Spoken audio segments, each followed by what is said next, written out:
Isang high-value individual ang arestado sa ikinasang bypass operation ng Quezon Provincial Drug Enforcement Unit sa Barangay Market View, Lucena City, madaling araw ng May 20, 2026. Kinilala ang sospek na si alias Isidro, 51 years old at residente ng Barangay Market View, Lucena City. Ayon sa Quezon PDEU, nasamsam mula sa sospek ang isang not-tied transparent plastic bag at siyam na heat-sealed transparent plastic sachet na naglalaman ng hinihinalang shabu.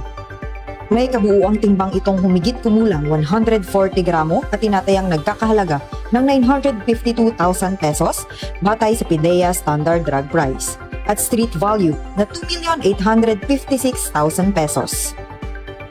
Mahaharap ang sospek sa kasong paglabag sa Section 5 at Section 11 ng Republic Act 9165.